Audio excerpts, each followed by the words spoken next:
Buenas tardes a todos, bienvenidos a esta nueva actividad del Colegio de Abogados de San Martín, organizada por el Instituto de Derecho de la Seguridad Social, el cual tengo el honor de presidir. Para quienes no me conocen, mi nombre es Gladys Mabel Domínguez y hoy vamos a tener el honor de contar con la presencia del doctor Aníbal Paz, quien nos va a hablar de la actualidad previsional de este año, el 2024, el DNU, Decreto de Necesidad de Urgencia 7023. eh, Entre otras temáticas, trataremos el tema de la movilidad jubilatoria, bonos de refuerzo, achatamiento de la pirámide jubilatoria, perspectivas y lo que nos dé ese amplio título. Eh, Quería agradecer especialmente al doctor Marcos Vilaplana, nuestro presidente del Colegio de Abogados, así como a todos los integrantes del Consejo Directivo, a la secretaria, la doctora Adriana Ginóbili, y en especial a nuestro director académico, el doctor Claudio Romero, así como el equipo que está en académica. Hoy nos acompaña la doctora Valeria López, que está con toda la parte informática. Sin ellos y sin el aval del colegio no serían posibles estas eh, tipo de capacitaciones que también nos hacen a los previsionalistas, que tenemos un derecho tan dinámico. Bueno, eh, no voy a hablar más, solamente voy a decir las pautas. em, el que quiera hacer preguntas tendrá que escribirlas en el chat, yo las voy a ir leyendo y voy a presentar al doctor Aníbal Paz. Es la primera vez que lo tenemos en el colegio, desde el año pasado que estamos tratando de coordinar fechas. Gracias, doctor, por aceptar nuestra invitación. El doctor Aníbal Paz es abogado, egresado de la Universidad de Córdoba, Facultad de Derecho. Es especialista en Derecho de la Seguridad Social y Derecho Laboral, maestrando en Derecho Laboral, asesor laboral sindical previsional de sindicatos, colegios profesionales, universidades, organismos de previsión social y empresas. Codirector de la revista de Seguridad Social de Editorial Microjuris, columnista del diario Comercio y Justicia, publicista, autor de doctrina, seminario jurídico, editorial Comercio y Justicia, temas de derecho laboral, editorial Repart, editorial Microjuris, editorial Albremática, IJ Editores, La Ley, entre otros. Registrado ante la CONEAU como experto para la acreditación y evaluación de carreras de posgrado en el área de Derecho, tanto de universidades públicas como privadas. Diplomado en Derecho de la Seguridad Social, particularmente experto en regímenes docentes y demás regímenes especiales. Asesor en asuntos universitarios, asesor de universidades, sindicatos y federaciones docentes, obras sociales universitarias, también sectores preuniversitarios y no docentes. Docente de posgrado, especialización en Derecho del Trabajo y de la Seguridad Social de la Facultad de Ciencias Económicas de la Universidad Nacional de Córdoba, diplomatura en Derecho de la Seguridad Social y del Trabajo, Facultad de Derecho de la Universidad de Córdoba, diplomatura en Derecho Previsional de la UAI, docente en diplomaturas de posgrado en Derechos Laboral de la Seguridad Social y Previsional, Universidad Abierta Interamericana, la UAI, Universidad Católica de Salta, UCASAL, capacitaciones de Comercio y Justicia y Grupo Profesional, ediciones de ID, WALAC, etc. Docente adscrito en Derecho del Trabajo y de la Seguridad Social de la Facultad de Derecho de la Universidad Nacional de Córdoba, expositor y disertante en el Diplomado de Gestión Previsional del COFEPRES, el Consejo Federal Previsional, y en numerosos cursos y jornadas de actualización profesional, disertaciones, capacitaciones, foros, charlas, eventos. Ha emitido su opinión en distintos medios de comunicación, entrevistas y apariciones radiales y televisivas, medios gráficos y online. Exposiciones virtuales.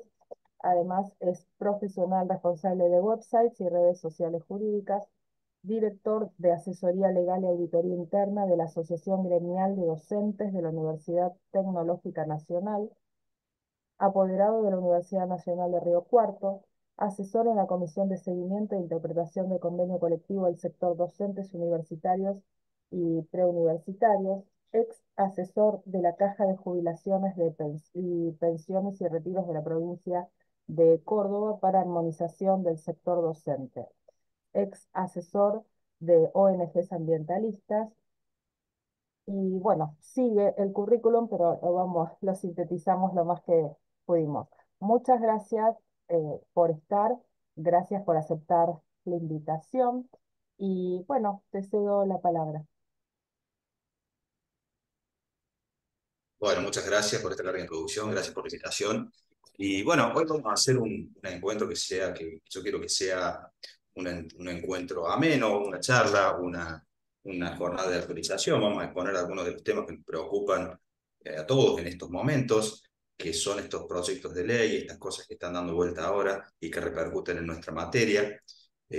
Claramente tenemos perspectivas, digamos, dubitativas acerca de la vigencia de estas normas, acerca de qué es lo que va a pasar con la movilidad jubilatoria. Bueno, un poquito vamos a hacer un raconto, un repaso, y sobre todo cuando lleguemos a la conclusión de este encuentro, nos vamos a dar cuenta que nos encontramos nuevamente ante más de lo mismo. Todo lo que está sucediendo ahora ya sucedió en nuestra materia, por ahí los que son profesionales más jóvenes y que recién se asoman a esta materia tan compleja y tan dinámica, por ahí han perdido cierta perspectiva histórica de que muchas de las cosas que estamos viendo ahora ya se vieron antes, y también estamos viendo una desinformación tremenda, tanto en los medios de comunicación, de los funcionarios, de cualquier signo político, que muchas veces hablan sin saber mucho de lo que están hablando, precisamente porque no se puede hablar de esta materia tan compleja en 5 minutos en un clip televisivo o en 5 minutos en una entrevista o en un discurso político, ¿no? Es imposible. Entonces nosotros lo que vamos a hacer es despojarnos de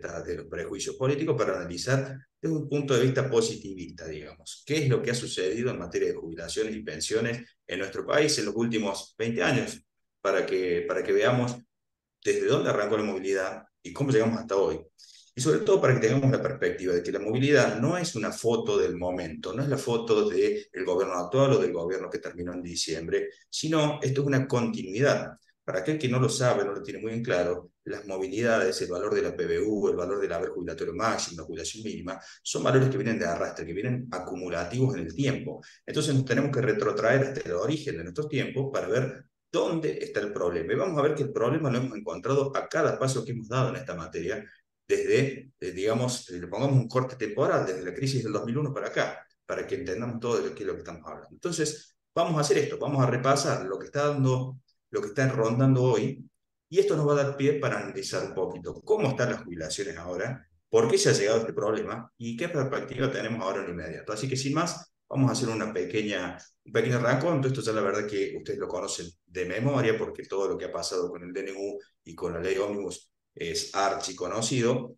Veamos de todos modos para aquel que no lo tiene del todo bien en claro. El megadecreto, el decreto DNU 70 del 23, decreto polémico si los hay, decreto que en cuanto a sus formas no sabemos todavía a ciencia cierta si va a sortear el test de constitucionalidad, porque no están dados o no estarían dados todos los requisitos para que prospere de esta manera, más allá de que se pueda discutir o no su contenido o gran parte de su contenido. En lo que es nuestra materia, en seguridad social, el megadecreto incluye muchísimas cuestiones. Salud, obras sociales, prepagas, se mete con maternidad y tareas de cuidado, fondo de desempleo, certificado de trabajo, y lo que hoy nos convoca, la emergencia previsional, ¿no es cierto? Si ya vamos afinando de lo que es seguridad social, nos vamos afinando a previsión social. ¿Qué es lo que dijo este DNU en materia de previsión social? Muy poquito. Solamente pretendía la declaración de emergencia previsional hasta el 31 de diciembre de 2025. Como el mismo DNU todavía está en duda, no se sabe si está vigente, si no está vigente. Yo lo puse ahí que está vigente porque este punto particular no tiene todavía una medida cautelar que declare su inconstitucionalidad. En teoría está vigente hasta tanto las comisiones y las cámaras del Congreso aprueben o lo rechacen conforme al procedimiento constitucional al respecto. Este sería el único punto que hasta ahora viene subsistiendo. Y acá esto es donde nos levanta un poquito la alerta. Ustedes dirán, bueno, emergencia previsional, ¿por qué? Y bueno, ¿por qué no? Ya tuvimos declaración de emergencia previsional en diciembre de 2019 con la ley 27541. Primer llamado de atención. Volvemos a lo mismo que ya nos vimos antes. Aquella emergencia como esta abre la puerta a una reforma jubilatoria, que es lo que estamos viendo ahora.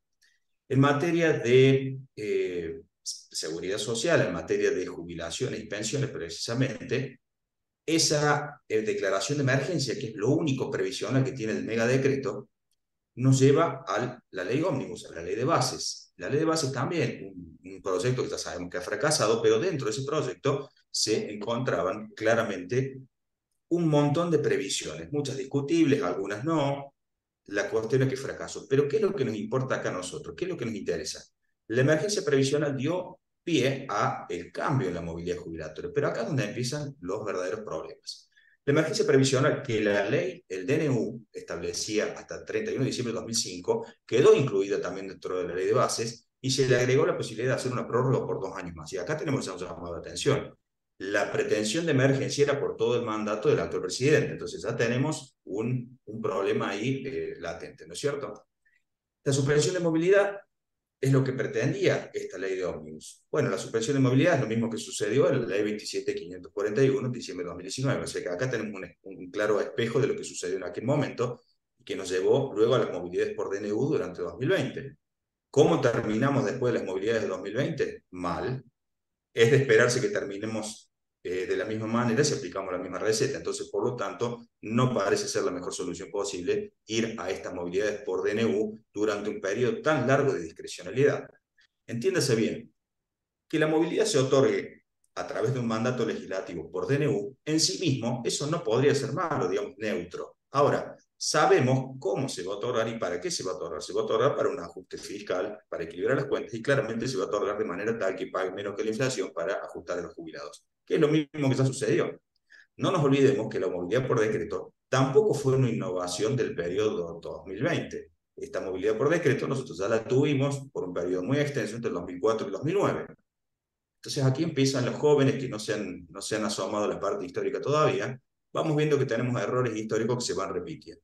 La discrecionalidad durante tanto tiempo conduce necesariamente a la inseguridad jurídica y, por lo tanto, nos lleva a la litigiosidad.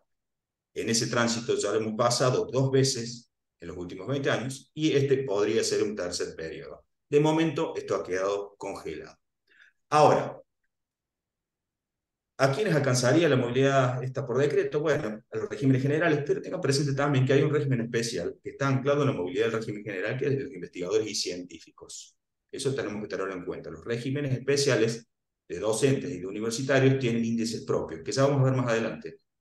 Pero los investigadores y científicos no, están dentro de esta pauta del régimen general y por lo tanto estarían afectados por la movilidad por decreto. Dentro de los universitarios también hay un subgrupo, que son aquellos que tienen simultaneidad docente con régimen general, que también quedan dentro de la pauta de movilidad general. Entonces hay algunos regímenes, como decimos, que son especiales, pero también quedan comprendidos acá dentro de estos cambios. Muchas veces es toda una información que es de letra chica, es de letra fina, y que pasa por alto en los medios y en los funcionarios, y mezclan todo y por ahí no se termina de entender. Entonces ustedes acá tienen una fórmula que les aclara esta cuestión. Ahora, la fórmula actual, ley 27609, ¿es buena? ¿La tenemos que mantener en el tiempo? Y claramente la fórmula esta ha precipitado la caída de los jubilados de manera muy notoria en el último par de años. Eso es indiscutible.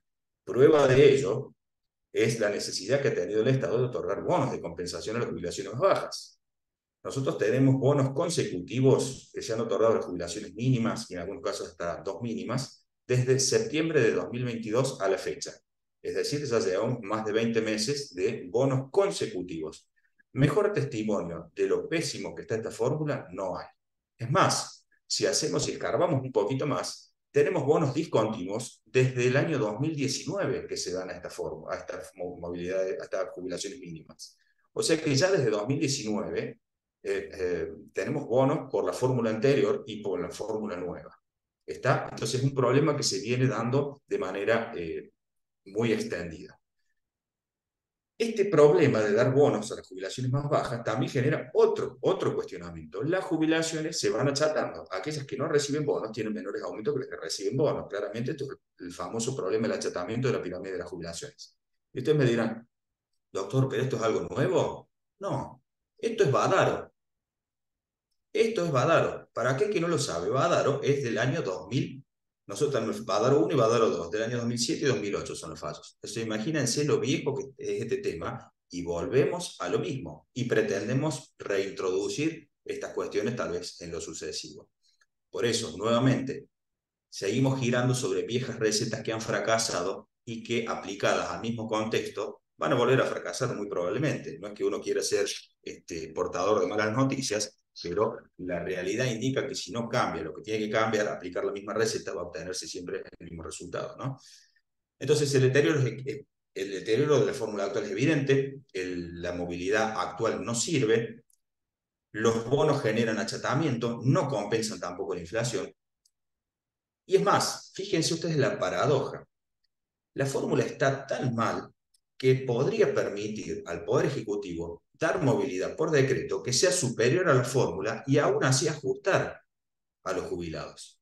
Porque la brecha es tan grande, ya lo vamos a ver con números más adelante, que si el aumento fuera, a ver, suponete que estamos 100 puntos por debajo de la inflación, la movilidad nos da 100 puntos menos, entonces yo doy un bono o un decreto por 50 puntos y aún así estoy ajustando y estoy presentando el resultado como mejor que la fórmula actual. Fíjense la paradoja en la que estamos. Eso es lo que dicen entonces desde un lado del mostrador político, dicen, no, nuestros DNU van a ser mejores que la fórmula actual. Bueno, eso es parcialmente cierto. Ahora, ¿eso es mejor que la fórmula que está? Y posiblemente sí, pero ¿esa será una solución? No, porque seguimos ajustando a los jubilados, los licuamos por inflación. Nuevamente, más de lo mismo. Entonces, bueno, aquí están un poquito con las críticas, que es lo que yo estaba hablando, y una de las críticas más importantes es la discrecionalidad. Como dije, una emergencia permite cierta discrecionalidad, de hecho, puede suceder, estamos en los de leyes de emergencia, pero una discrecionalidad por tanto tiempo, ahí es donde empiezan los problemas, ¿sí? Por eso este formulismo de dar emergencia por 2 años y luego 2 años más sería bastante cuestionable, ¿no? Otras reformas dentro de materia de seguridad social tocan el Fondo de Garantía de Sustentabilidad, bueno, el empleado público en condiciones de jubilarse, todas estas cuestiones son menores, pero como han fracasado, no vamos a introducirnos a fondo en este tema porque lo importante, y todos están aquí, para hablar un poquito de qué le pasa al jubilado común, qué le pasa con la movilidad. Esto les queda, porque yo el material se los voy a acercar a través de la doctora Domínguez y a través del colegio, así que seguramente lo van a colgar en las redes y lo van a poder revisar más adelante, ¿no? Otro de los proyectos que está dando vuelta es el tema de la jubilación de privilegio. Bueno, vamos a derogar la jubilación de privilegio. Bueno, acá hay mucho para decir también, y no es para meterse en una cuestión política, ¿no? Pero hay algunos casos de lo que usted está viendo allí que son polémicos en sí mismos. Nosotros tenemos un presidente que estuvo una semana en un cargo, el presidente Rodríguez Sá, un presidente constitucional. ¿Es necesario que tenga una jubilación de este estilo por una semana de ejercicio? Bueno, esas cosas son debatibles. Tenemos presidentes, vicepresidentes condenados, tenemos el caso de Cristina Fernández, que corresponde o no corresponde que tenga doble beneficio. Bueno, todo ese debate no lo vamos a discutir acá porque no es el eje de esta cuestión. Lo que sí estamos viendo es que las jubilaciones que se han pagado a 11 personas que están aquí equivalen a valores de febrero a 500 jubilaciones mínimas. Ustedes lo tienen ahí abajo el valor. En febrero, lo que cobraban estas personas equivalía a 509 jubilaciones mínimas. Bueno, claramente esto genera cierta resistencia en la gente y por eso es uno de los proyectos de eliminarlo. Ahora, lo que se anunció días atrás en el Congreso es aquel que comete un delito o aquel que comete alguna travesura, se le va a quitar el beneficio y posiblemente lo podamos hacer a futuro, no podemos afectar derechos adquiridos, tengan en cuenta eso también, ¿no es cierto? Porque una cosa son los anuncios y otra cosa después la letra fría de la ley. Nosotros somos juristas y nos tenemos que despegar de las consignas políticas, ¿sí? Toda esta gente tiene derecho adquirido conforme a una ley vigente al momento de su otorgamiento. Si a mí, un jubilado común, me quieren sacar un derecho, me voy hasta la Corte Suprema y acá va a suceder exactamente lo mismo. Entonces, estos discursos que son, a lo mejor, el sentido común podría indicarte una cosa, pero las normas te indican todo lo contrario. No se pueden afectar derechos adquiridos y eso funciona tanto para el que cobra la mínima como para estas jubilaciones. A futuro se podrán quitar y no podrá haber tal vez jubilaciones de este estilo, sí, y tal vez eso sea saludable, sobre todo cuando tenemos en cuenta los casos que son por ahí más, digamos, más llamativos. Tenemos la señora Zulema Yoma, que se volvió a casar con el presidente Menem solo para gozar una jubilación.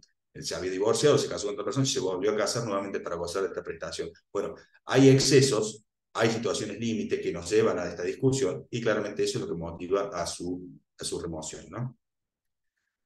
Otros proyectos que están dando vuelta, y acá es donde empieza lo lindo, porque acá empezamos a ver, bueno, ¿y qué vamos a hacer con las jubilaciones?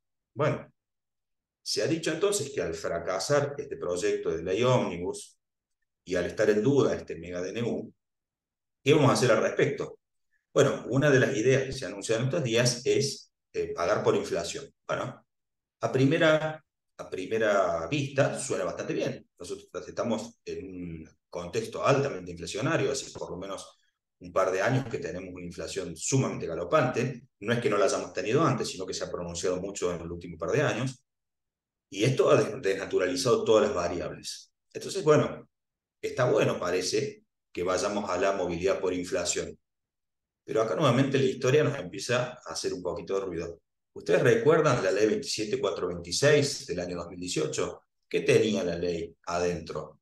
La fórmula de la ley de 2018 tenía inflación 70% y RIPTE 30%. O sea que es una fórmula que hoy, con el diario del lunes, la vemos mejor. Si esa fórmula estuviera actualmente, yo tengo el cálculo hecho, lo vamos a ver un poquito más adelante, para corroborar y para reafirmar lo que estoy manifestando. Pero esto es con el diario del lunes, pero precisamente cuando se dispara la inflación, genera un costo fiscal tan alto que esa fórmula primero se suspendió, luego se abonó durante 2020 por decreto y finalmente se cambió. Entonces, ¿qué vamos a hacer? ¿Vamos a introducir una nueva fórmula por inflación? ¿Dónde está la trampa? Ahí está. La trampa está en que precisamente por este proceso de inflación, la recaudación ha crecido en el primer trimestre de este año. La fórmula actual, la de ley 27609, justo se va a dar que a partir de abril va a subir la recaudación porque es el primer trimestre de 2024, en el momento que va a empezar a bajar un poquito la inflación. Entonces se nos revierte la ecuación y la fórmula actual va a ser por primera vez un poquito mejor de lo que viene siendo en los últimos años. Como va a ser un poquito mejor, va a ser un poquito más cara. Entonces, justo es el momento que eligieron los políticos de turno para decir, bueno, cambiemos la fórmula que viene mal. Sí, viene mal, hasta el 31 de marzo de 2024 viene horrible la fórmula. Y hay que cambiarla, pero justo la van a cambiar cuando nos cambien las ecuaciones. ¿Por qué? Vamos a adelantar una definición. Todas las fórmulas que se han aplicado hasta ahora técnicamente están bien diseñadas. Técnicamente son justificables, tendrán sus pros y sus contras, pero son todas fórmulas técnicamente buenas. El problema es el país donde se aplican. Nosotros no tenemos condiciones estables para aplicar ninguna fórmula de manera coherente, porque nuestras variables, nuestra economía es altamente inestable. Hoy se nos dispara una variable, mañana se nos dispara la otra y según de la que sigue. Entonces, todas las fórmulas son coyunturales. Hoy están bien, mañana está más o menos, pasado están peor. Cuando las ecuaciones cambian y disparan un mejor pago para los jubilados, ahí aparecen los problemas. Por eso la fórmula que tenemos ahora, la 27609, tiene un tope que se aplica en diciembre, el tope de 3% de recaudación. ¿Sí? Entonces ahí tenemos, en este momento, cuando se aplica en marzo, no te aplica el tope, te aplica en diciembre. Por eso le va a impactar a este gobierno en marzo, por eso le quiere cambiar a partir de abril, pero acá es donde viene la otra trampa. Aplicando la inmovilidad por inflación a partir de abril, conforme a la inflación de marzo. Claro, dicho de esta manera tan rápida y fácil, parece una buena idea, porque bueno, los jubilados no pierden más contra la inflación. A partir de ahora tenemos una variable estándar que no nos va a impedir, digamos que nos va a permitir manejarlo con cierta certidumbre. El INDEC publica las cifras, paréntesis, el INDEC que estuvo tantos años intervenido, entonces también genera ciertas dudas en las mediciones. En este momento, en los últimos años, no genera dudas, en algún momento las generó. Entonces, cerremos ese paréntesis. Por lo menos tendríamos una variable estable. Pero claro, la trampa, ¿dónde está? Ya vimos que hay una trampa. Y la otra es que no me están compensando la inflación de enero y febrero. ¿Por qué? Porque lo que quieren hacer es tomar la inflación de marzo. Entonces, a continuación, se presentó otro proyecto de otro espacio político donde dice, bueno, ok, saquemos esta movilidad, como dice el presidente actual, a partir de abril con movilidad de marzo, pero previo a eso compensemos enero y febrero con un porcentaje determinado en la inflación habida en esos dos periodos. Entonces, de esa manera, arrancamos con una fórmula nueva y no vamos a tener problema en el empalme que ya hemos tenido problemas en las leyes anteriores y que vamos a ver dentro de un ratito. Entonces, bueno, parece nuevamente, oh, qué bien, qué buena idea, se le ocurrió algo intermedio, podría pasar y podría ser que todo el arco político por fin se ponga de acuerdo en algo y podría ser algo bastante razonable y aceptable. ¿Cuál es el problema? Las jubilaciones no se recomponen de esta manera, sino que en todo caso, en el mejor de los casos, en la mejor de las hipótesis, dejan de perder, no se recomponen. Toda la pérdida que ha habido en los últimos años no se recompone. Lo que debería suceder es una recomposición histórica para pagar desde hoy, en todo caso, por inflación. Pero aquí aparece otro ingrediente que es muy importante tener en cuenta. Para aquellos memoriosos, año 2018, cuando se aprueba la ley 27426, que quedó redactada con una fórmula de 70% de inflación y 30% de RIPTE. ¿Ustedes saben por qué quedó de esta manera? En el proyecto original, el proyecto de ley enviado por el Poder Ejecutivo, lo único que tenía esta fórmula era inflación pura, solo inflación. Es decir, lo mismo que se está proponiendo ahora. Y ustedes miran, bueno, ¿cuál es el problema? Si antes se propuso esto y ahora lo otro. Esa fórmula fracasó en diciembre de 2017 en el proyecto. Para ser aprobada hubo que cambiar el proyecto. Y el proyecto incluyó el 30% de RIPTE. Y ustedes me dirán, ¿y por qué se aprobó con RIPTE? ¿Y cuál es el problema de haberlo hecho si hubiera sido sin inflación? ¿Qué es lo que nos dice el 14 bis de la Constitución? Las jubilaciones deben ser proporcionales ¿a qué? Al salario. Entonces, no podemos desvincular una fórmula de movilidad jubilatoria de los salarios. Por eso es que se vieron obligados en aquel momento a introducir una referencia salarial dentro de la fórmula de movilidad. El RIPTE, para aquel que no lo sabe, es un índice salarial. Por eso la fórmula entonces finalmente fue aprobada en aquel momento. Entonces, ahora me genera entonces mis dudas. Una fórmula que ya hemos visto que basada en inflación no funcionó en aquel momento, fracasó en aquel momento y hubo de ser cambiada, ¿podría funcionar ahora? ¿Podría funcionar sin incluir una pauta de referencia al salario? Y yo creo que posiblemente no. Entonces, todas estas son ideas que están dando vueltas, pero son ideas, muchas de esas basadas en obtener alguna pequeña ventaja a favor de quien la presenta o, en todo caso, una, una forma de entender las cosas sesgada. ¿Qué vamos a hacer? Ya lo veremos. Hay que ver la letra concreta, hay que ver los proyectos y una vez que salga y cómo se reglamenta, porque ya sabemos muy bien que los excesos reglamentarios son el gran problema de lo que es la seguridad social. Hay otro proyecto que se presentó el año pasado, este no es de ahora, pero seguramente se acordarán aquellos que estuvieron siguiendo el tema desde el último trimestre del año pasado, justo previo a las elecciones se presentó un proyecto para que las jubilaciones tuvieran la movilidad según el UVA. El UVA es, así como los créditos UVA, es un indicador que está basado en la milésima parte, no sé, de un índice de la construcción, que luego se actualiza por ser el coeficiente de estabilización de referencia. El tema es que el coeficiente de estabilización de referencia, ¿qué es? ¿Qué refleja? La inflación. O sea que estamos en lo mismo. Acá estamos viendo entonces tres ideas distintas de tres espacios políticos distintos que apuntan a lo mismo. A actualizar las jubilaciones por inflación. Cada uno con distinto nombre, cada uno con distintos matices, pero fíjense lo curioso. Tres espacios políticos diferentes presentan tres ideas diferentes en un tiempo muy cercano. Esto ha sido, el último fue a fin de año pasado y estos dos son de ahora. Y todas basadas en inflación. Bueno, parece razonable y pareciera que esto va a prosperar entonces, si están todos más o menos en el fondo de acuerdo. Ahora, no me recomponen las jubilaciones, porque las venimos trayendo para atrás, y a mí me genera duda esta idea de que no tenga un ancla en los salarios. Si no hay una referencia salarial, ahí es donde me genera un poquito de dudas esta idea de solo inflación. No digo que sea mal, pero si no recomponemos y si no tenemos algo de salarios, me genera algunas cuestiones, ¿no? Bueno, esto hasta ahora es un poquito la idea de qué es lo que está dando vuelta. Y yo hice mucha referencia a la parte histórica, hice mucha referencia a qué es lo que pasó, a que veamos la película completa, no la foto del momento, porque la foto del momento nos lleva a no entender absolutamente nada.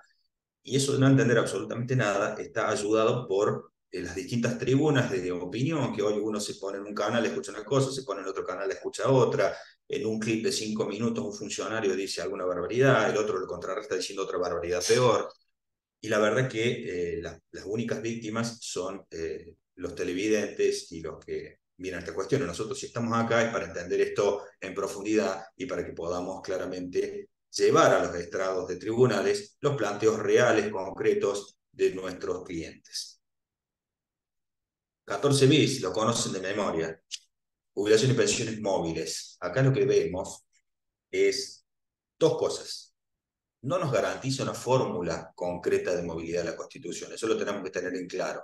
Y la Corte ya lo ha dicho. No existe un derecho adquirido a mantener una fórmula de movilidad determinada. Eso no existe.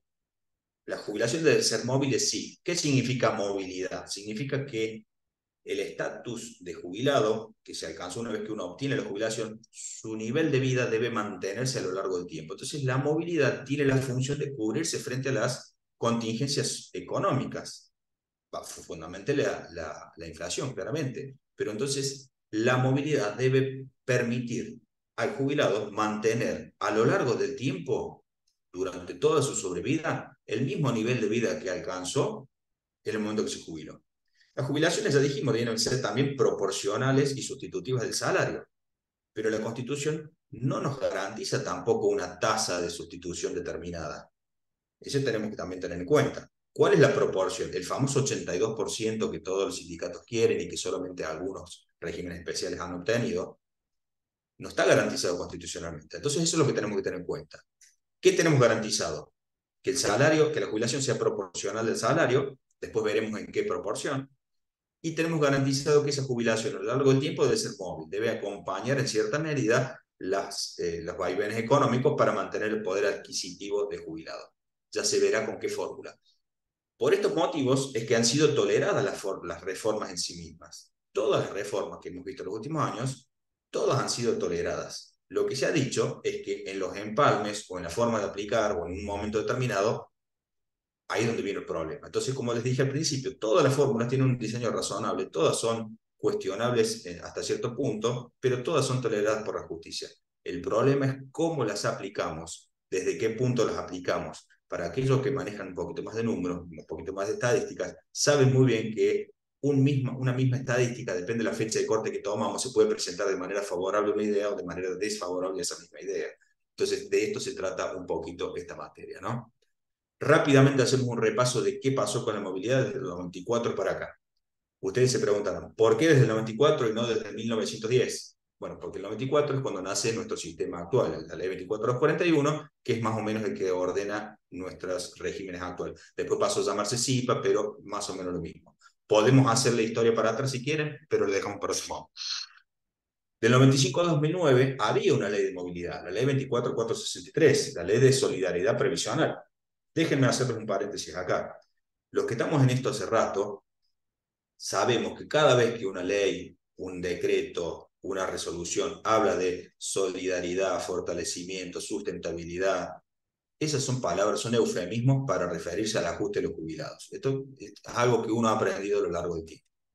Cerramos ese paréntesis. Entonces tenemos la ley de solidaridad previsional. Esta ley de solidaridad previsional establecía claramente lo siguiente. La movilidad de las jubilaciones las tiene que dar el Congreso. ¿En qué oportunidad? Cada vez que dicte la pauta de presupuesto anual. Es decir, la ley presupuestaria, la ley de leyes que le llaman. Cada vez que el Congreso discute la ley de presupuesto, debe incluir la movilidad de los jubilados para el año siguiente. ¿Ustedes saben cuántas veces en todo el periodo de vigencia hizo uso el Congreso de la facultad de dar movilidad a los jubilados? Ninguna. Nunca. Nunca el Congreso, en los más de casi 15 años de vigencia de la norma, hizo uso de esta facultad. Hay que decir las cosas como son. Entre el 95 y el 2001 prácticamente no hubo inflación, entonces prácticamente no fue algo muy necesario dar movilidad por decreto. Entonces, digamos todo. Entonces, entre el 2001 y el 2009, ¿qué pasó? El Congreso no hizo uso de esa opción. Pero ustedes saben lo que pasó en el 2001, y el que no lo sabe ya hasta puede ver documentales en Netflix de lo que ha pasado en el 2001 para acá. Explotó todo en nuestro país, las condiciones socioeconómicas fueron lamentables, sabemos todo muy bien que ahí empezaron gran parte de los problemas que arrastramos hasta hoy y que no hemos podido reconfigurar nuestras sociedades desde entonces. Entonces, ¿qué sucedió? 2001 al 2009, nadie dio movilidad en el Congreso. Ahí aparece Bádaro. Don, don Bádaro se presentó a la justicia y dijo, señor juez, a mí no me dan movilidad, las variables económicas, la inflación, el dólar, se fue todo al demonio y yo no tengo movilidad. Mi jubilación no mantiene el poder adquisitivo, entonces yo quiero que usted obligue al Congreso a que den una pauta de movilidad. Ese es Badaro 1. La Corte tiene razón, don Badaro. Intimo al Congreso para que haga uso de sus facultades y en un plazo razonable dicte una pauta de movilidad. Pasó un plazo razonable, que la Corte entendió que fue de un año, es decir, la siguiente oportunidad que tuvo el Congreso de dar la ley de presupuesto, no dio movilidad, Y por lo tanto, vino el fallo Badaro 2. ¿Qué es Badaro 2? Como nadie hizo nada, como el Congreso no hizo nada al respecto, entre enero del 2002 y diciembre de 2006, la movilidad va a ser del 88,6%. Punto. En el interín, como ya había una catarata de juicios al respecto, porque ya había fallos de cámara y demás, ya había empezado la gran litigiosidad en la materia, el Poder Ejecutivo dio una movilidad a las mínimas por decreto. Fíjense, acá aparece la novedad de la movilidad por decreto. ¿Qué pasó con la movilidad por decreto? Acható la pirámide. No se los acabo de decir qué es lo que pasó ahora, qué es lo que está pasando ahora con los bonos. Bueno, nuevamente estamos en esta cuestión circular de errores cíclicos. Entonces, achatamiento, movilidad por decreto, discrecionalidad, bonos, etc. Vamos, seguimos en la misma. Entonces, a consecuencia de Badar y de la exponencial litigiosidad del momento, sale la primera fórmula de movilidad. La primera fórmula de movilidad, la de 26.417, ya veremos. Luego tenemos que se cambia esta fórmula, luego vienen los decretos del 2020, la nueva fórmula actual, etc. Fórmula de ley 26.417, año 2009. Muchos dicen que esta fórmula es la mejor cita que hemos tenido en el sentido que no ha tenido un gran fallo de la Corte que la declara inconstitucional. ¿Por qué no ha tenido un gran fallo que la declara inconstitucional? Por varios motivos. Uno, eh, no teníamos forma de medirla porque era poco transparente y los datos no se publicaban. Uno. Número dos, el INDEC estaba intervenido, entonces los datos que arrojaba contra los cuales medirlo tampoco se podían contrastar. Ni siquiera yo he tenido pericias donde el perito me decía, yo no tengo un índice oficial donde comparar lo que usted me está diciendo. No tengo un índice oficial. Había otros índices paralelos, el índice Congreso, el índice de la provincia de San Luis, el índice de alguna universidad, pero claro, no eran índices oficiales. Sabíamos que la inflación está mal, y esto para, digamos, para gratificarnos a los que estábamos de este lado de la barandilla, años después se reconoció que así fue, que la movilidad está infravalorada. De hecho, hay juicios internacionales que aclaran que los cupones del PBI atados a la inflación estaban infravalorados y se perdieron juicios internacionales por eso. Bueno, entonces hoy sabemos que teníamos razón, no lo pudimos demostrar en aquel momento, porque la justicia que nos exigía confiscatoriedad. Por eso es que esta fórmula pasó. Más allá de estas cuestiones, la fórmula, como dije al principio, estaba bien diseñada, era razonable. El tema es que el ajuste se hizo antes. ¿Dónde se hizo antes este ajuste? En los bonos, entre los aumentos por decreto entre 2004 y 2009. Y no se actualizaron las variables de referencia. La PBU no la actualizaron por Badaro. Recuerden esto, la jubilación mínima, la máxima, no se actualizaron por Badaro, sino que directamente trajeron la movilidad la PBU de 2001, la trajeron con las movilidades por decretos generales, que fueron poquitas, le aplicamos de ahí en más la fórmula de 26.417 y las traemos hasta hoy. Pero esto significa que la PBU nace confiscada, el haber máximo nace confiscado y demás. Y por eso tenemos los fallos Quiroga, los fallos Pascualón y demás, que nos hablan de las mínimas y las máximas. Y por eso es lo que yo les digo hoy. Hoy ustedes me dirán, doctor, usted me está contando historias antiguas, yo tengo un jubilado que tiene el alta en diciembre del año pasado, ¿para qué me cuenta lo que pasó en el 2002? Es que la PBU de hoy es la PBU de 2001, ponderada por todos los índices defectuosos de movilidad hasta hoy. Entonces, si la PBU nace confiscada porque se hizo el ajuste antes de aplicar la 26.417 y después se hizo ajuste en el empalme con la 24, por la 27.426 y después se hizo los DNU y el empalme con la 27.609, así estamos. La PBU, el haber máximo, yo les traje un cálculo de cuánto debería ser el haber máximo hoy. Si tienen cinturones de seguridad, abróchense porque se van a caer. Se van a caer de la silla cuando vean cuánto es el haber máximo hoy y cuánto debería ser si aplicáramos esas pautas. Bueno, así llegamos a la fórmula de la ley 27.426. ¿Por qué se cambia la fórmula? Porque la fórmula anterior tenía también un tema de diseño, una trampita que se hizo, pero en favor de los jubilados en este caso. ¿Cuál era esa trampita? Para que dé mayores resultados, uno de los componentes de la fórmula anterior era que dividimos los recursos por la cantidad de beneficiarios, pero dentro de esa cantidad de beneficiarios sacamos a los que no tienen moratoria, perdón, a los que sacaron moratoria. Entonces, claramente, si yo tengo 100 y lo divido en 5, no es lo mismo que tener 100 y dividirlo en 3. Siempre me va a dar otro número. Esto es una de las cuestiones que pasó en esa fórmula. Entonces, estaba artificialmente supravalorada esa fórmula.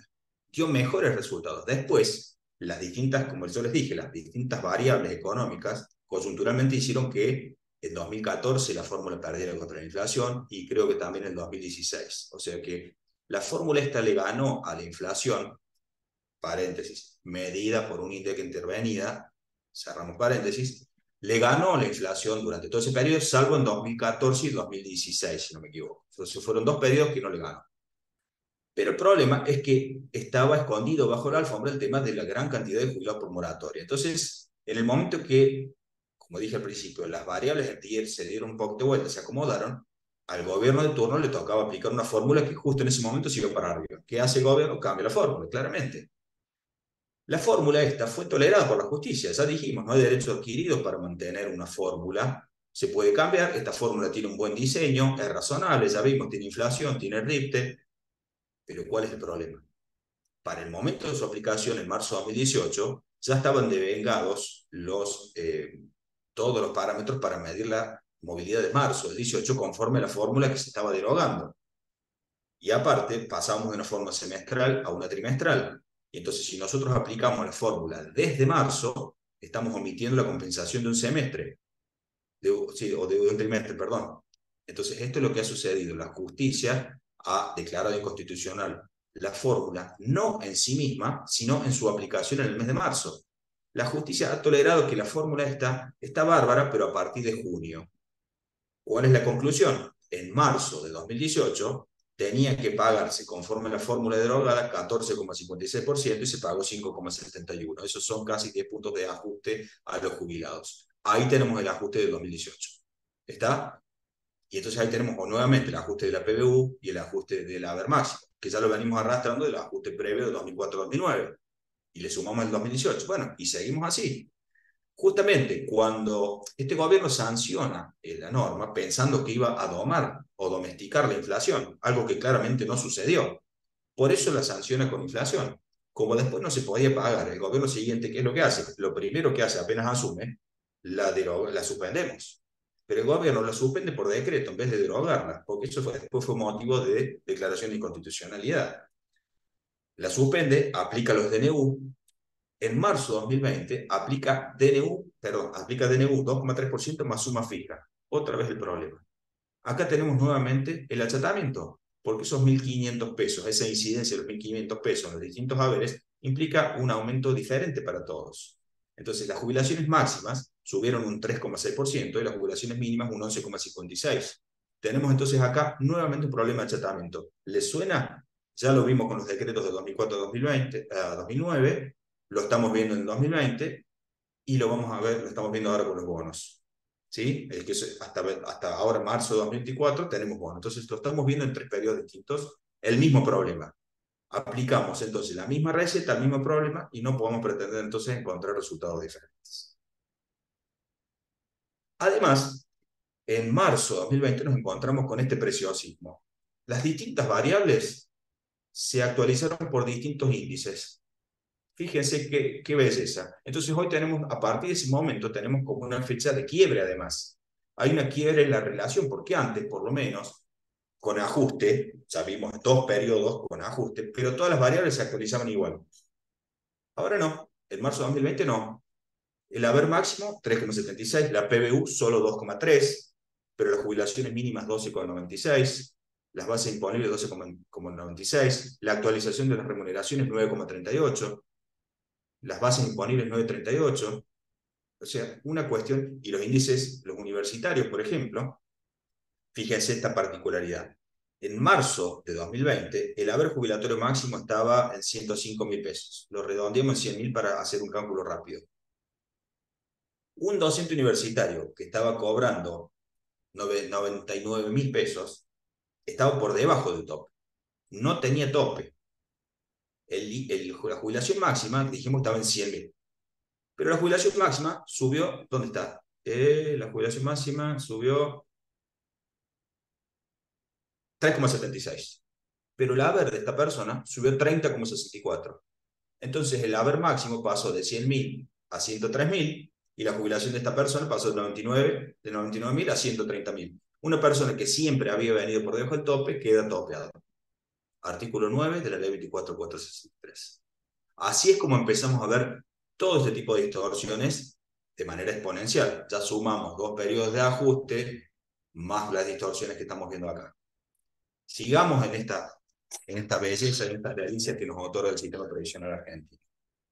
Nueva fórmula. Acá se quiso volver a la fórmula anterior, a la fórmula de 2009, finalmente no prosperó ese proyecto, porque justamente saltaron a la vista que aquel proyecto tenía estos problemas. Los números estaban dudosos, la fórmula no era transparente y al mismo tiempo no controlaba toda la cantidad de jubilados, sino solamente algunos, porque los de la moratoria no estaban comprendidos entre la fórmula. Entonces esta fórmula también se diseñó bastante bien, pero esta fórmula tiene un problema, tiene un tope abajo. Ustedes están viendo abajo la movilidad de diciembre. MD es movilidad de diciembre. Entonces tenemos dos alternativas. Si la recaudación es buena o si la recaudación es mala. Si la recaudación es buena, o sea, todo lo que le va bien al país no se traslada a los jubilados. Si el país le va mal, se traslada todo lo malo a los jubilados. Lo traducimos de esta manera. RT, recursos totales, W, salario, por la palabra inglesa wage, y R, recursos totales del sistema. Y acá es donde estamos viendo la recaudación que yo les explicaba hace un rato. Ahora van a impactar los recursos tributarios. ¿Sí? ¿Por qué van a impactar? Y porque la inflación hace que nominalmente se recaude más. Estamos viendo, por ejemplo, en este momento la recaudación récord del impuesto al país. Tenemos un ejemplo. Pero esta fórmula también tiene otro problema. ¿Cuál es el problema? Ya dijimos las cosas que tiene a favor, ya dijimos las dudas, ¿y qué otro problema tiene? También tiene una falta de transparencia. ¿Por qué? Porque acá los impuestos los cambian cada 3 minutos.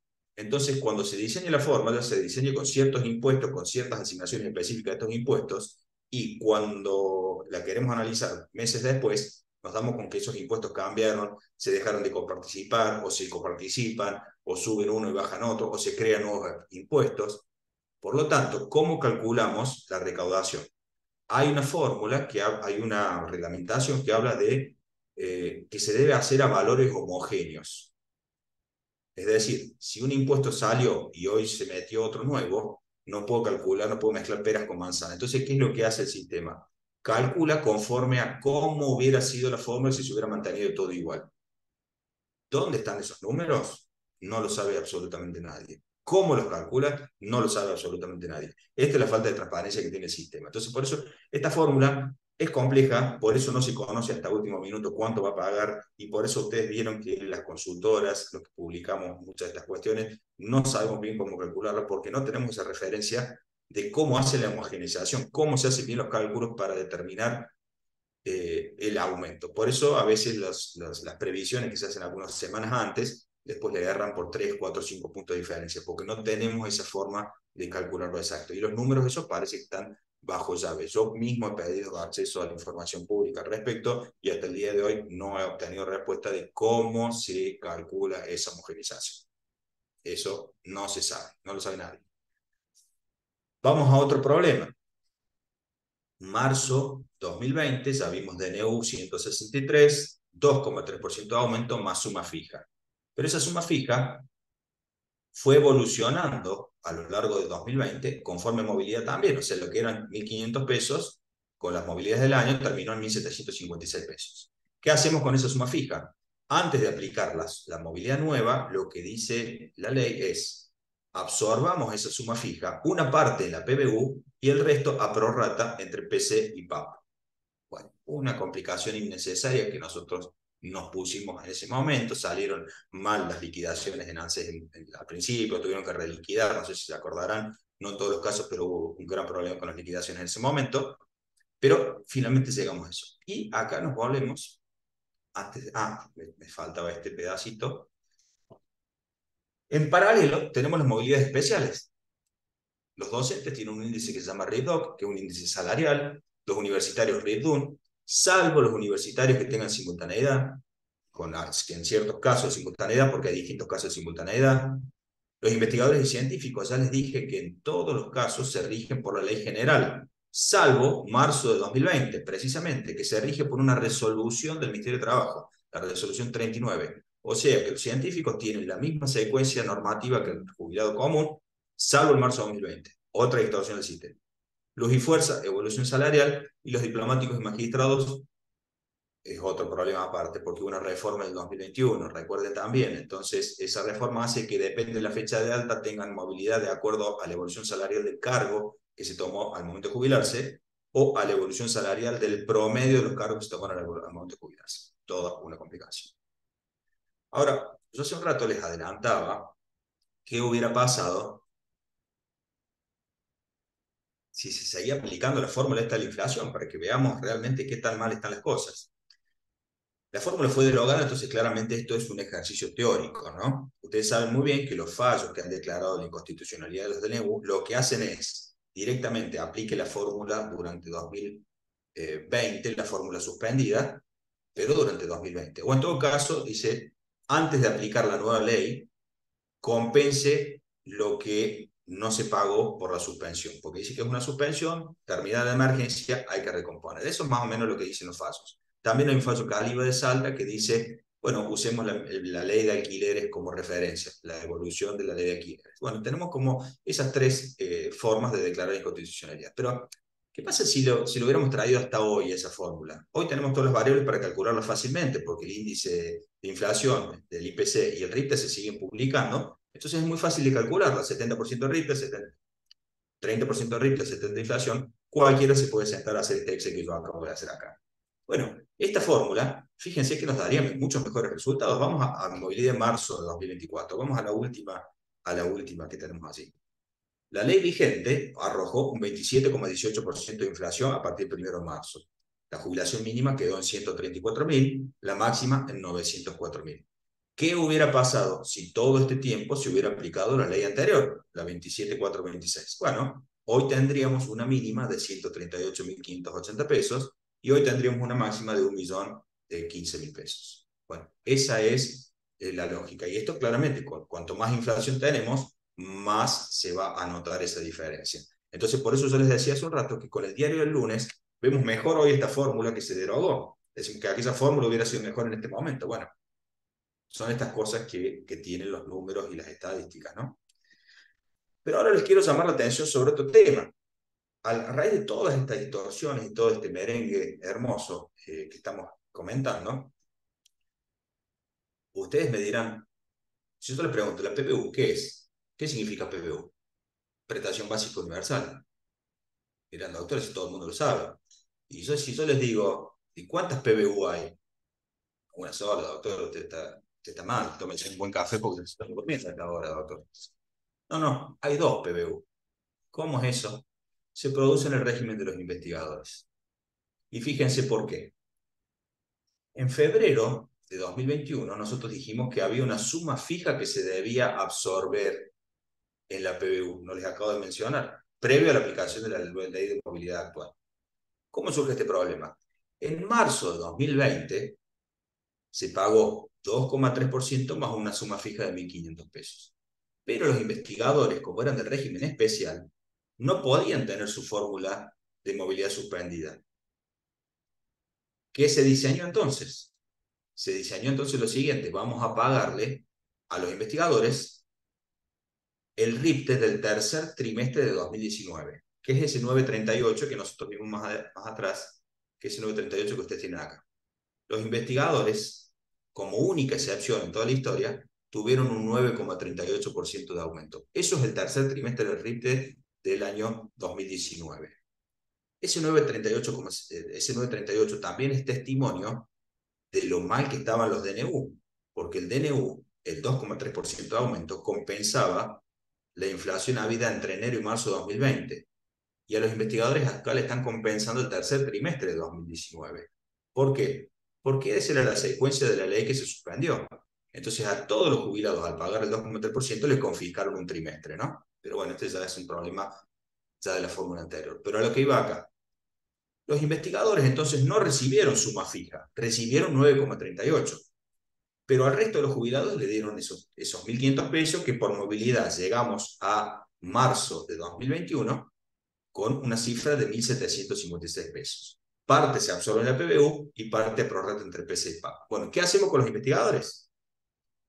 Como los investigadores no tenían suma fija que absorber, esos 563 pesos que se absorbieron en la PBU original, que en febrero, ustedes lo están viendo ahí arriba a la derecha, en febrero de 2021 la PBU valía 8.144. Antes de aplicar la nueva fórmula, le absorbemos los 563 pesos con 64. Eso nos da una PBU y a partir de ahí le aplicamos la fórmula. Entonces la PBU de marzo es 9.410 y a partir de ahí le seguimos aplicando la fórmula de movilidad general. Pero los investigadores no tenían suma fija que absorber. Entonces, ¿qué hicieron? Aplicaron directamente la fórmula de 8,07 sobre la PBU sin suma fija de febrero. Por lo tanto, desde ahí hasta hoy arrastramos esta inconsistencia. ¿Estamos? Hoy, fíjense abajo, marzo 2024, caso real, yo estoy comparando dos casos reales. Uno que tiene alta anterior a febrero de 2021 y uno que tiene alta posterior a febrero de 2021. El que tiene posterior tiene la PBU que corresponde. El que tiene anterior tiene una PBU hoy de 57.521 pesos. Esta gente que no sabe por qué le está pasando esto, se compara con un jubilado, va a los medios, googlea, dice la PBU sale 61.000 pesos. A mí me están pagando 57.000. Llamamos a 130, sacamos turnos, lo vamos a ver al abogado, metemos un reajuste, metemos un reclamo, ocupamos turnos que hace falta para otras cosas. No, no, el haber está bien liquidado. Está cobrando lo que corresponde, más allá de las inconstitucionalidades que puede haber dando vuelta. Conforme al haber de caja, está cobrando lo que corresponde. Lo que pasa es que nadie le ha explicado a este jubilado que los 563 pesos que le están faltando en la PBU se los tendrían que haber sacado del suplemento de investigador científico y se los tendrían que haber cargado de PBU para que a partir de ahí tengamos el mismo valor. Entonces, hoy tenemos una inconsistencia que se soluciona muy fácil y que la seguimos arrastrando. Y ustedes me dirán, ¿y de dónde saca esto, doctor, que se saca del suplemento y se carga en la PBU? Porque esto es lo que se hace con los docentes del decreto 137. El suplemento docente sube y baja con el largo del tiempo. No sé si ustedes habrán recibido a algún cliente que viene y dice, doctor, me bajaron la jubilación, porque el suplemento docente le baja en un mes y le sube en el otro. Es este problema. El suplemento docente sirve como variable de ajuste. ¿Por qué? Porque la PBU va por un índice y el haber completo va por el otro. Las diferencias en más o menos se cargan o se sacan del suplemento de docentes. En este caso se debió haber hecho lo mismo. Entonces estamos ante estos escenarios. Ustedes están viendo la enorme cantidad de problemas que tenemos, la enorme cantidad de deficiencias que venimos arrastrando hace 20 años. Y la foto de hoy nos dice que una jubilación mínima está en 134.000 pesos en marzo, la jubilación mínima garantizada en el salario mínimo vital y móvil 166, la máxima está en 904.000 pesos, la acumulación de haberes, es decir, jubilación más pensión, está en ese mismo valor. Estos son los valores de referencia hoy. ¿Y cómo están estas jubilaciones entonces en relación al resto de las variables? ¿Cómo han evolucionado todas en paralelo? Acá tenemos los distintos índices. Fíjense cómo han evolucionado todos en el último año y medio, digamos. Luz y Fuerza, el más castigado, en marzo tuvieron solo el 17% de aumento, los investigadores 27%, que es lo mismo que el régimen general, los universitarios 28% y los docentes apenas un poquito más. Pero fíjense lo que pasó en diciembre del año pasado, 28, 33 y la general 20. ¿Por qué? Porque está topeada por el 3% de recaudación que se lo mencionaba por diseño de fórmula, ¿no? Entonces, si uno compara esto con las distintas variables económicas, ahí es donde salta a la vista el problema. ¿Cómo ha sido la variación interanual de las jubilaciones medida con otras variables? Tomemos el mes de diciembre. ¿Por qué tomemos el mes de diciembre? Porque es el último que tenemos todas las variables publicadas, entonces permite una comparación lineal y directa. En diciembre, las jubilaciones generales y las de investigadores, de manera interanual, tuvieron un aumento del 110%, 110,9% para ser específico. Las mínimas con refuerzo tuvieron un aumento de 167%, ¿sí? Es decir, con bonos. Ahí ya tenemos un salto. Esto es el achatamiento. Los docentes 146, fíjense que los docentes tuvieron menos que las mínimas con bonos. Lo mismo vale para los investigadores. ¿Cuánto subió el salario mínimo vital y móvil? 151%. Y dijimos las jubilaciones 110. RIPTE 149, jubilaciones 110. ¿Dónde está la proporcionalidad?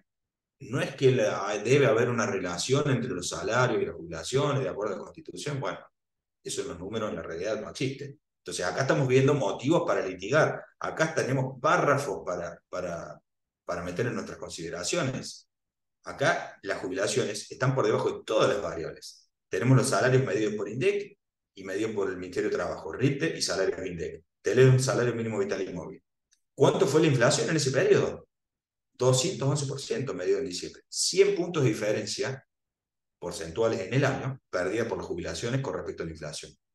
¿Qué pasó con los alquileres? 128. ¿Qué pasó con la canasta básica? 225.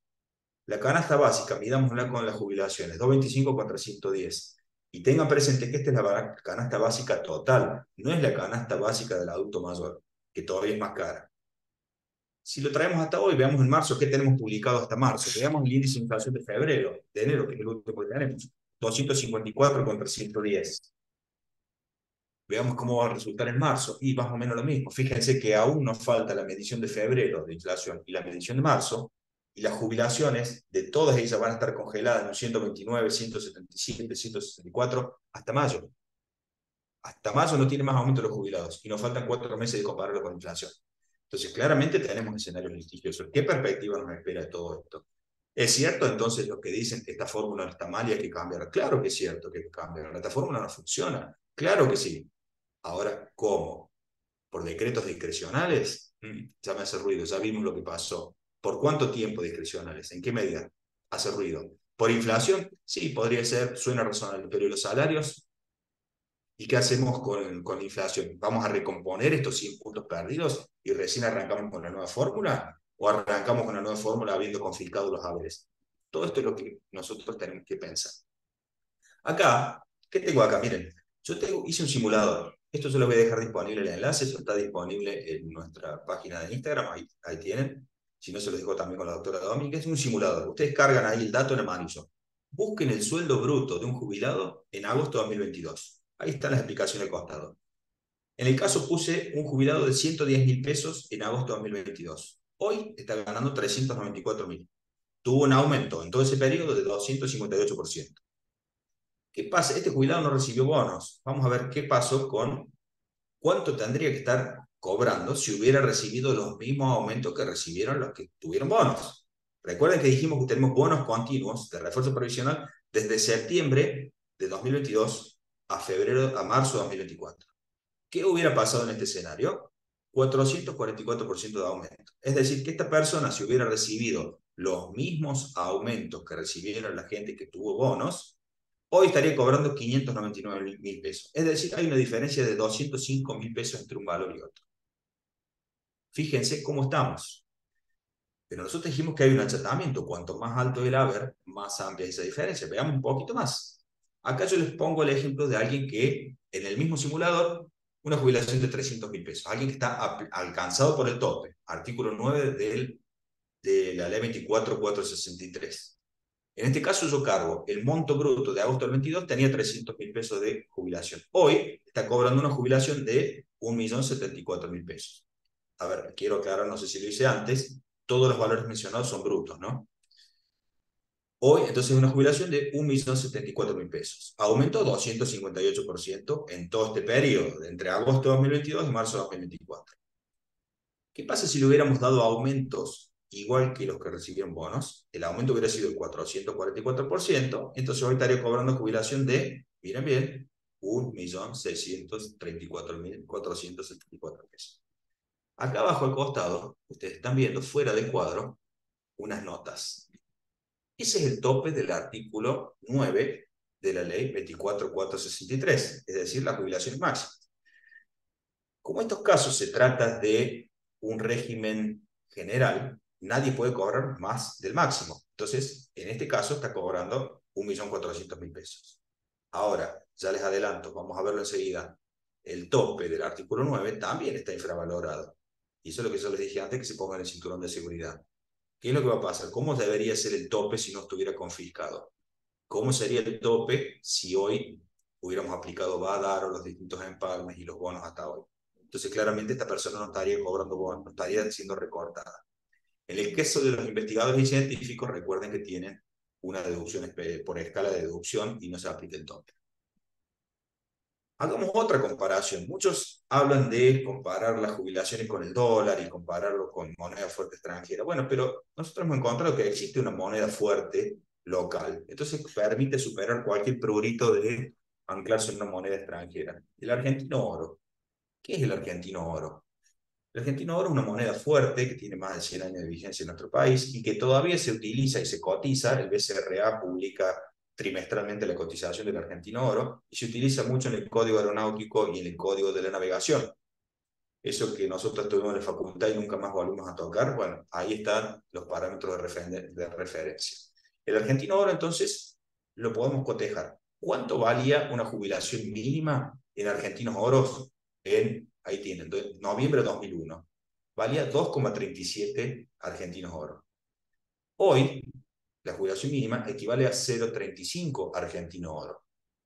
¿Sí? La jubilación máxima en aquel momento equivalía a 30,98 argentinos oro, hoy equivale a 2,33 argentinos oro. Díganme si no se ha deteriorado la jubilación. Bueno, lo medimos en dólar, que todo el mundo conoce. Lo medimos en dólar blue, claramente, porque el dólar oficial no existe, nadie puede tener acceso. ¿Por qué se dice que son las jubilaciones más bajas que tenemos de 2001? Y porque medido dólar blue, ahí tiene usted el tipo de cambio que tomé para el cálculo. Hoy la jubilación mínima son $129. En aquel momento, en el 2001, era $150 la jubilación mínima. Hoy la máxima son $869 al tipo blue, cuando en aquel momento eran $1.900. Entonces, fíjense cómo estamos. Hagamos otra comparativa. De acuerdo a la fecha de alta de esta persona, tomemos una fecha de alta cualquiera, sus distintos momentos históricos, tomamos una fecha de alta. Coticemos en argentinos oros. ¿Cuánto vamos a 2024? Tomemos el último caso. El último caso dice que en marzo de 2022 la jubilación mínima era 32.630 pesos, ¿sí? Lo que equivalía a, el argentino oro valía 43.000 pesos, entonces equivalía a 0,77. A valores de hoy tendría que ser 290.000 pesos la jubilación mínima, de acuerdo a la cotización del argentino oro. Y la jubilación máxima, de acuerdo a la cotización del argentino oro, tendría que ser 1.950.000 pesos. Fíjense la enorme diferencia. Les quiero aclarar, la aplicación del argentino oro está discutida, es debatida, hay algunos casos jurisprudenciales que van a ver sobre todo en materia civil que permiten cierta analogía. Yo lo estoy introduciendo en materia previsional, no tenemos ningún fallo concreto, pero sí nos sirve para demostrar la confiscatoriedad, nos sirve para demostrar que nuestros haberes se han deteriorado, nos sirve para hacer comparativas. Todos estos cuadros son para que los jueces por una vez por todas se sienten y estudien realmente un caso novedoso, no que vean el caso modelo que hacemos siempre, que no lo leen, que muchas veces nos resuelven mal o a medias porque no estamos entendiendo el verdadero deterioro de las variables económicas. Esto, como les digo, en algún momento tal vez salga una sentencia, me encantaría pasar el argentino oro que nos daría unas pautas hermosas, pero por lo menos nos sirve para comparar, nos sirve para que nosotros tengamos una idea de qué es lo que estamos hablando. Veamos otras variables para que tengamos más referencias. ¿Cuál es la relación o la ratio existente entre la jubilación mínima y la máxima a lo largo del tiempo? Vamos de nuevo. Marzo 2001, primera fila. La jubilación mínima era 150 pesos y la máxima 1961. Entonces existía una relación de 13,08, o sea, de 13 a 1 entre la mínima y la máxima. ¿Qué quiere decir? Una jubilación máxima equivalía a 13 mínimas. Vamos al fondo de la tabla, cuando nos vamos al descenso, vamos al fondo de la tabla, marzo 2024. La jubilación máxima hoy equivale a 6 mínimas. O sea que pasamos de 13 a 6,73, pero con una trampa. Si consideramos los bonos, los complementos, esa ratio todavía se disminuye. Es decir, que lo que comenzó en algún momento como una relación de 1 a 13, hoy es una relación de 1 a 4. Hoy una jubilación máxima equivale casi a 4 jubilaciones mínimas con bonos y complementos. Díganme si no se han deteriorado las jubilaciones. Y acá está, por fin llegamos al momento donde yo les digo, por esto es que nosotros tenemos que entender la historia y no la foto del momento. Por eso a mí no me importa lo que diga el político de turno hoy de la fórmula actual o de la fórmula anterior, porque lo que hacen los políticos es como el meme ese del hombre araña, que los dos se señalan a sí mismos. Se cambia la camiseta y lo que criticaban antes lo favorecen hoy y viceversa. En este caso, lo que nos encontramos es que el deterioro que ustedes están viendo acá, esta relación, esta ratio de 1 a 4, es porque la máxima viene confiscada desde el 2001. ¿Cómo viene confiscada? Lo que hablamos hoy.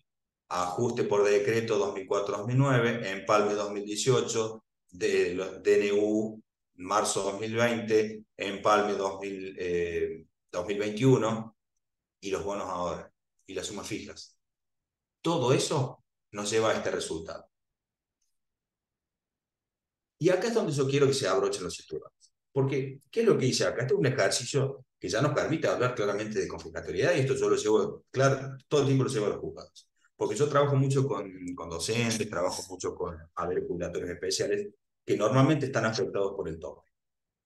Y sobre todo que cuando vas a hacer un reajuste, vas a quedar topeado. Entonces lo tenés que remover al tope, ya plantearlo de entrada. Si bien lo vas a ver en la ejecución, de entrada tenés que plantear. En la hipótesis que me alcance el tope, el artículo 9, yo digo que ese tope está infravalorado. ¿Por qué? Por esto que lo voy a explicar ahora. Si nosotros calculamos, a ver, en el origen, el haber máximo equivalía al 82% de la base imponible máxima, es decir, aquel valor sobre el cual se hacen los aportes jubilatorios. ¿Sí? El máximo. El 82% era una relación. Hoy, en la fila del centro, si hoy la jubilación máxima si siguiera todavía con esa relación, hoy tendría que estar en 1.200.000 pesos. ¿Sí? Está en 904. ¿Por qué son estas distorsiones? Y bueno, ustedes lo vieron ahí en marzo de 2020. El haber máximo subió 3,3% y la base imponible 9,38. Ahí tenemos una distorsión. Esto nos ejemplifica. Y esta es la forma más fácil de ver las cosas. Pero ¿qué pasa si yo actualizo el haber máximo de 2001 con los parámetros de Badaro y a partir de ahí le aplico la fórmula general como la paga ANSES? Bueno, solo con Badaro, hoy el máximo tendría que estar en 1.493.000. ¿En cuánto está? En 904. ¿Qué pasa si yo, además de actualizarlo por Bádaro, aplico Fernández Pastor y la inconstitucionalidad de la 27.541? Es decir, planteo los fallos que tenemos en juego para las movilidades de 2018 y 2020-2021. ¿Qué hacemos? Hoy el máximo estaría, fíjense, 1.902.000 pesos. Es decir, que casi ningún jubilado estaría topeado. Lo mismo podemos hacer el mismo ejercicio actualizando la base imponible máxima y después sobre eso sacar el salario, el 82% para el salario. Esos son los casos que tenemos abajo. Pero lo más notorio viene ahora. ¿Qué pasa si yo a ese haber máximo de 2001, vamos a los últimos dos, porque los primeros dos son repetición del cuadro anterior, las últimas dos filas? Si yo el haber máximo lo actualizo solo con Badaro y después le aplico la movilidad que le han dado a los bonos, o sea, las de las mínimas, hoy el máximo tendría que estar en 2.270.000 pesos. Más aún, si yo actualizo con Badaro, más Fernández Pastor, más la inconstitucionalidad de la suspensión de la fórmula en 2020, más la movilidad según bonos, hoy el haber jubilatorio máximo tendría que estar en 2.893.000 pesos. Díganme ustedes si conocen a algún jubilado que estaría topeado con un régimen especial con estos valores. Solamente un rector universitario, solamente un empleado de la central nuclear de Atucha, un investigador científico con altísimo salario. Fuera de eso, nadie estaría topeado. Entonces, estos son los parámetros, estas son las perspectivas. Nosotros vamos a tener que litigar no solo el reajuste del haber, no solo la movilidad, sino que también remover el tope, porque en cuanto reajustas un poquito, te encuentras topeado, porque el tope está muy bajo. El tope está en 904.000 pesos. Cualquiera de las variables de referencia que nosotros ajustemos, cualquier reajuste, cualquier empalme, nos va a llevar por arriba del tope. Y por lo tanto, nuestro reajuste va a ser solo parcialmente exitoso si no logramos remover el tope y ponerlo en el quantum correspondiente. La cuantía del tope es lo que está mal. Ya sabemos que la Corte ha tolerado la existencia del tope en sí mismo. El tope en sí mismo no es inconstitucional porque el sistema es solidario. Lo que es inconstitucional es la cuantía. ¿Por qué? Porque arroja valores confiscatorios. Bueno, por último, como para ya ir cerrando, solamente un par de perspectivas demográficas. Mucho se habla de la edad jubilatoria. La edad jubilatoria que en algún momento es algo que va a llegar. ¿Por qué? Porque la demografía nos impulsa en ese sentido.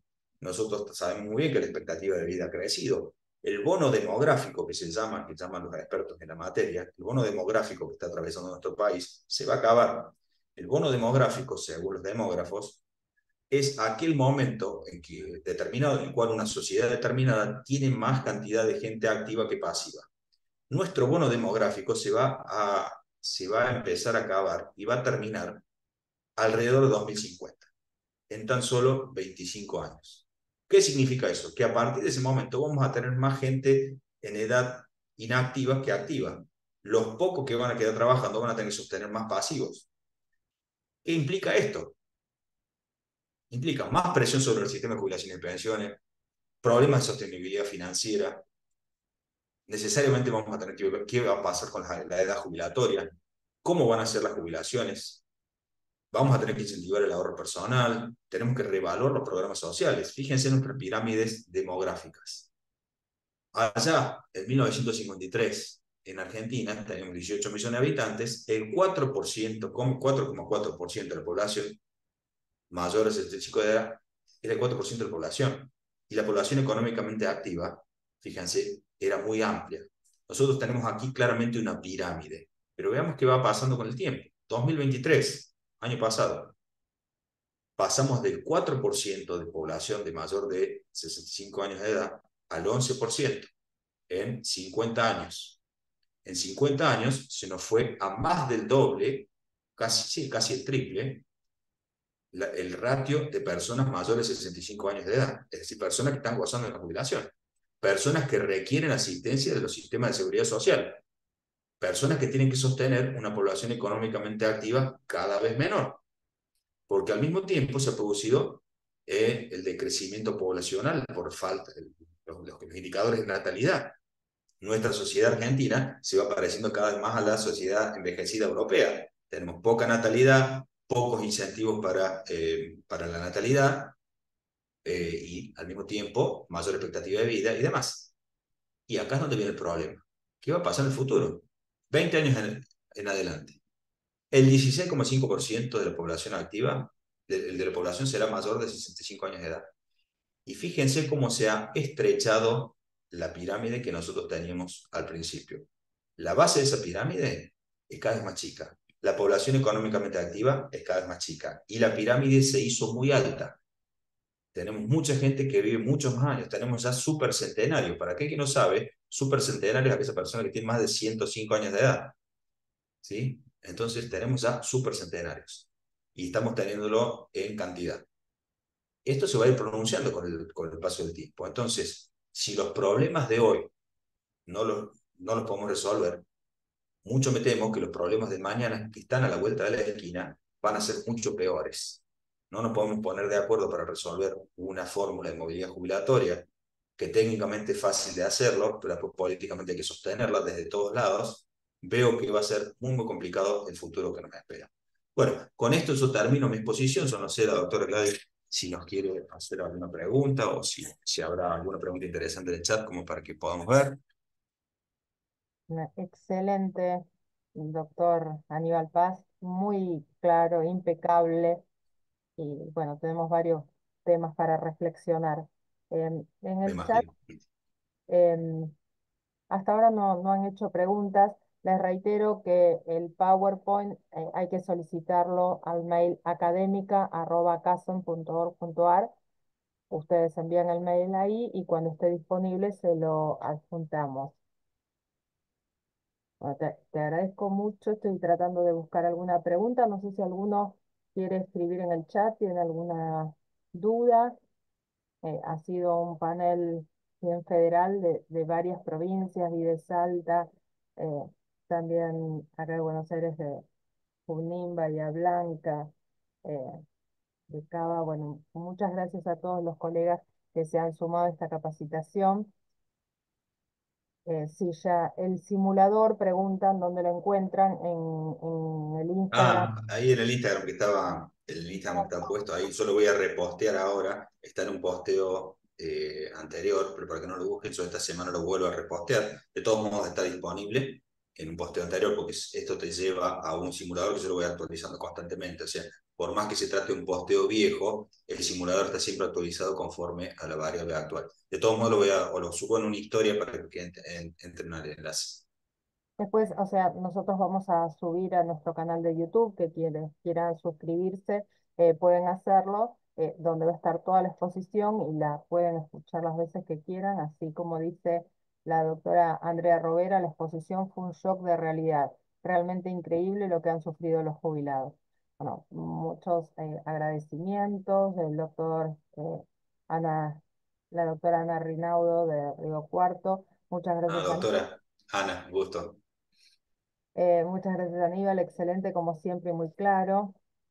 La conclusión es que tenemos juicio para rato, dice la doctora Grochowski. Excelente exposición, la doctora Mónica Chousa, de nuestro Instituto de Derecho a la Seguridad Social. También estuvo presente la doctora Karina Bastra, que es presidenta de la Federación Argentina de FACA, de la Federación Argentina de Colegio de Abogados, la doctora Grimaldi de Bahía Blanca, la doctora Julia Toyos, que entró, salió, no sé si sigue por ahí Julia, la doctora que es, eh, ha litigado en el fallo Caliba, que es de su muy conocido, que lo pusiste de referencia. Eh, si pueden, bueno, me encantaría que los que tienen Galaxy, Samsung y las, no sé, iPhone no hay ninguno, se renombren, porque si no, no los puedo referenciar. Galaxy A20S, que no sé quién es, me encanta, pregunta si se puede ampliar sobre la merma tan considerable de luz y fuerza. Si se puede renombrar, se lo voy a agradecer, porque así es Bueno, más. luz y fuerza, el problema de luz y fuerza es que tiene directamente traslada a los pasivos los aumentos que acuerdan los activos. El problema en este caso puntual es la negociación salarial que han tenido, que ha sido paupérrima, ¿no? En este caso puntual se trata de eso, porque no hay fórmula. Han negociado mal los salarios, los sindicatos y las patronales han negociado unos salarios bajos y eso se traslada a la fórmula. Perfecto. La doctora Lucrecia Flores. Se ha renombrado. Muchas gracias, doctora. Eso facilita el intercambio. Muy amable. Después la doctora Andrea Grochowski dice, bueno, pobres jubilados. El doctor Das Neves, excelente, muy generoso doctor. Saludos cordiales. Felicitaciones, doctor Ramón Díaz. La doctora María Lucero, gracias por la generosidad de compartir tanto conocimiento desde Junín. Javier, saludos también nosotros para Junín, para todas las provincias, para Córdoba, que también está presente desde el sur también. Muy completa, el doctor Javier Castro, muy completa la disertación, una gran capacidad de locuacidad, entendimiento y amplitud. Sí, es verdad, es un genio el doctor, aparte de los cuadros comparativos, aparece un análisis de finanzas, en cualquier momento, mercado de capitales, te veo. Bueno. Saludos desde Formosa, la doctora Mariel Medina. Eh, Verónica, estás ahí. Felicitaciones, muy claro, bien didáctico, los números dicen todo. La doctora Grimalde de Colegio de Bahía Blanca.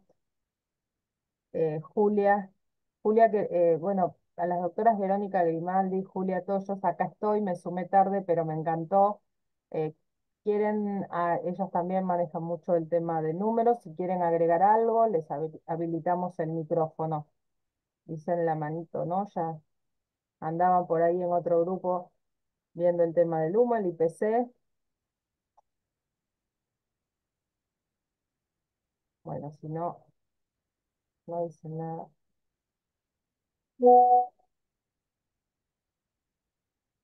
Bu- eh, Agradecimientos de la doctora Carla Altobelli, Graciela Rodríguez.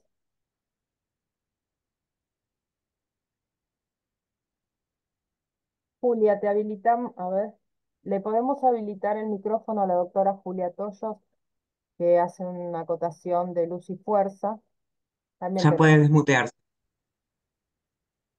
¿Me es- escuchan bien? Porque me andaba mal la compu. sí, te escuchamos. Gracias, Juli, querida, por compartir desde ¿Cómo Skype. están? ¿Cómo estás? Bien. Me encantó, como siempre, la exposición del doctor, sumamente claro. Lo único que, como yo soy abogada de Luz y Fuerza, y mi papá es jubilado de Luz y Fuerza y me tortura con los aumentos, también lo sigo muy de cerca. Y el problema que tiene Luz y Fuerza es que nunca fue transparente cómo crean el índice. En realidad, no tiene que ver con el índice salarial, sino que lo negocian a puertas cerradas. Si vos te fijás, Aníbal, el convenio, lo que cobra un trabajador de Luz y Fuerza de Córdoba y el convenio que pueden tener acá los de empresas grandes y empresas chicas, es relativo, pero los aumentos de los activos estuvieron muy, pero muy por arriba de los jubilados. El tema es que también casi Son todas en las negro, empresas son en negro. claro, son sumas no Y bueno, remunerativas. ahí está el problema. Nosotros desde Salta, desde el Centro Jubilado de Luz y Fuerza, le vamos un informe haciendo las diferencias y la variación. Y algo que le comento a los colegas es que cuando los jubilados van a Luz y Fuerza les hacen terrorismo, les dicen que si hacen juicio van a perder el aumento, lo cual es mentira. Nosotros en Salta a todos vamos a juicio, todos lo ganamos y lo único, de hecho la variación salarial de Luz y Fuerza te da muchísimo menos que un reajuste de haberes. Nosotros por lo menos que tenemos Caliba, Márquez y ya tenemos diferida la inconstitucionalidad de la 27609 para la etapa de ejecución, estamos llevándolos a todos a juicio. Pero bueno, eso, doctor, nada más quería hacer la acotación que estuvo impecable la disertación, me encantó, como Muchas siempre, gracias. así que un placer. Bueno, gracias. Gracias, Gladys. No, gracias a vos, Juli, por estar. La doctora Verónica Grimaldi. Vero, ¿querés acotar algo? Hola, excelente, doctor. No, solamente me encantó el tema de cómo planteaste todo el achatamiento, ¿no?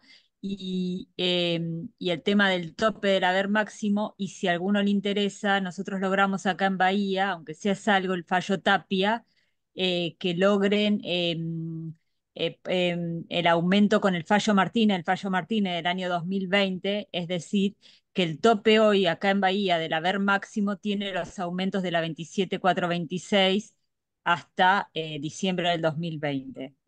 Si a alguien le interesa, después se lo paso. Porque Per- bueno, esas distorsiones tendríamos que lograr tener todas las correcciones de movilidad, pero bueno, por lo menos es el único fallo que conozco. No, Leonarduzzi, pues, nosotros también tenemos en Salta. Bueno, pero Salta, digo, Salta tiene todo.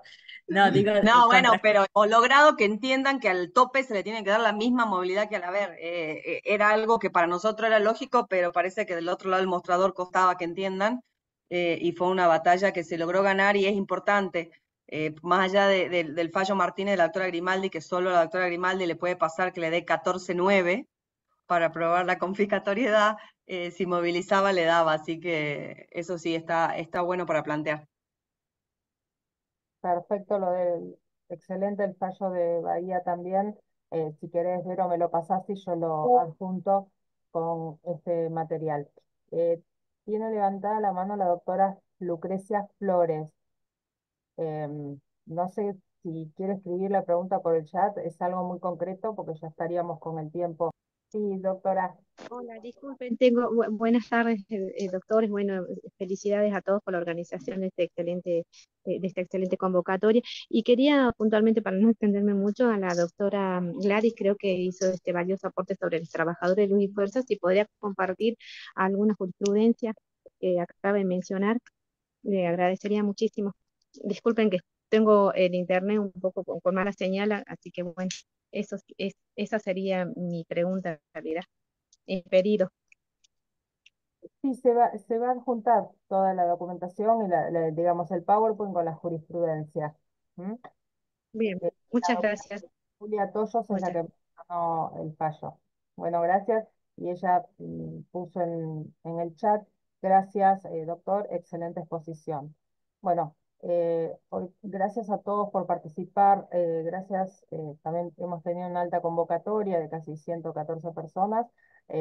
Y bueno, ha sido muy rica, muy fructífero y esperemos vernos pronto. En abril tendremos otra capacitación y bueno, infinito agradecimiento a todos. Gracias Aníbal, excelente, impecable y como siempre, adelante con los números y con todo. Bueno, nos vemos la Muchas próxima. gracias. Gracias. Gracias.